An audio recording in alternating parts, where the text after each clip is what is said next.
DebX, amplifying voices, accelerating change. Please help me welcome to the DebX stage, Aparna Perikamana. When I was a kid, I was constantly bullied.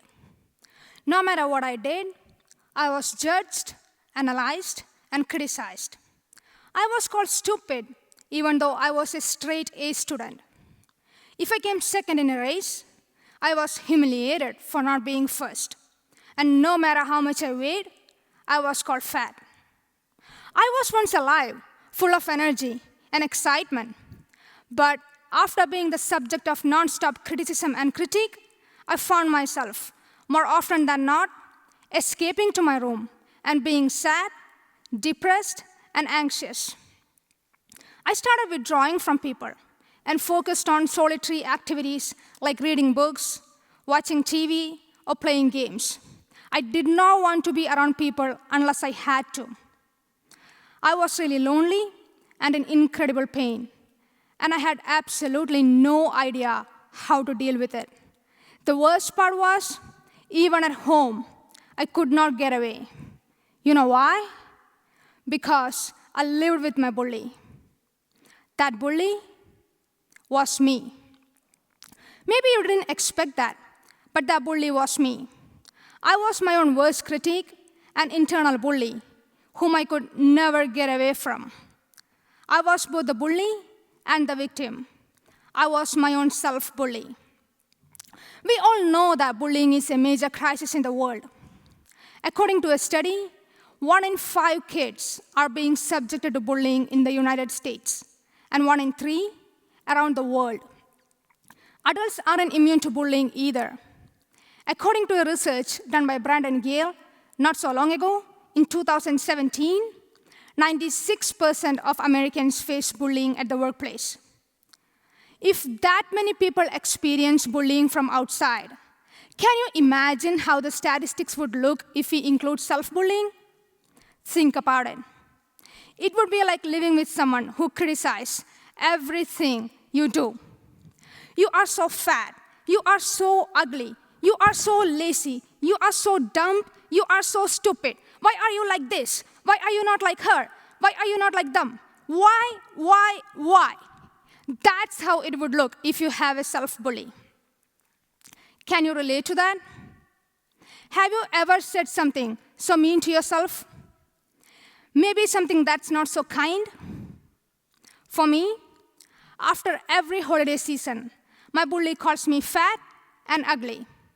It's a lot more intense when I go for swimming or go clothes shopping. Is there something that you say to yourself that if someone else had said that to you, you would want to punch them in their face? Assuming the person sitting in your chair is human, you have probably self-bullied. While the intensity of this bullying varies from person to person, this one thing seems consistent: self-bullying.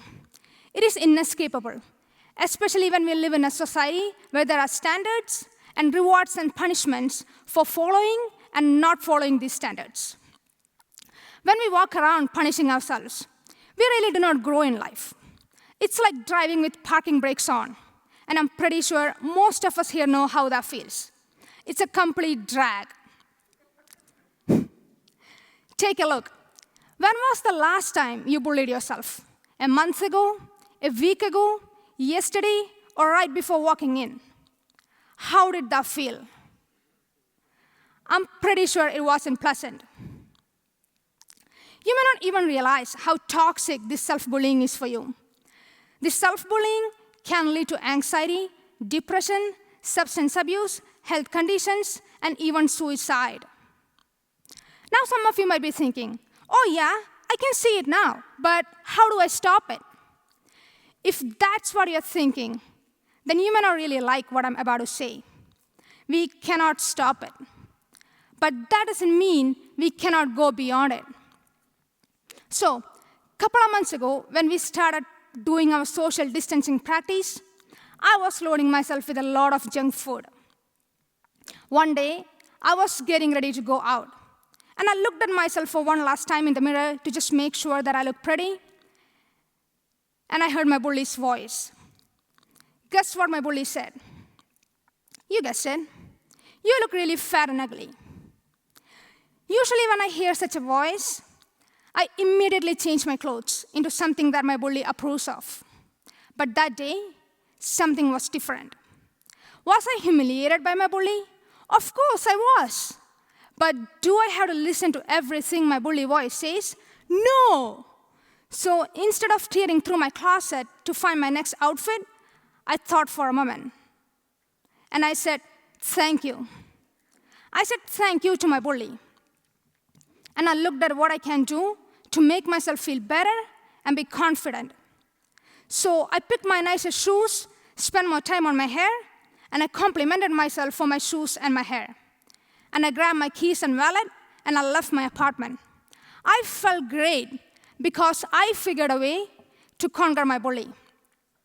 What made the difference for me is to do what that made me feel better.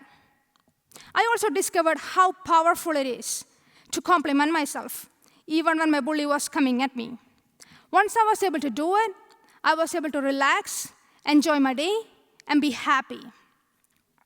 To go beyond self-bullying, we have to be aware of our bully's voice. I wouldn't have conquered my bully if I weren't aware of my bully's voice. Now, I'm going to tell you how you can conquer your own bully. Once you are aware of your bully's voice, you can do one of the three things that I'm about to say. First, acknowledge your bully. The main step in conquering your bully is to acknowledge your bully. You can acknowledge your bully by saying thank you or even I love you.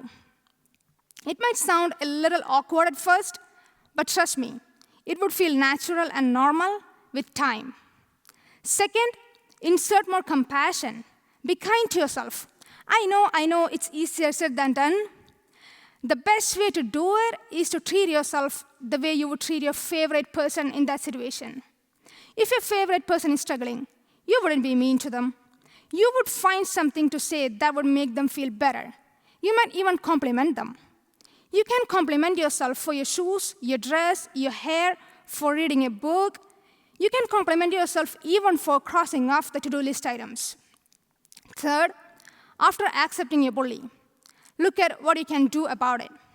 One thing we all can try on is every time when you're feeling disempowered, angry, frustrated, or stuck, notice that you might be punishing yourself. Look at what is that you're really struggling with, and how can you go from being frustrated to happy. And once you figure out what that is, do it, no matter how you feel about it. If your bully speaks again, tell thank you again, and do it even if you want to or not. I promise, if you can do just one of these three, you can totally conquer your bully. My bully hasn't gone away.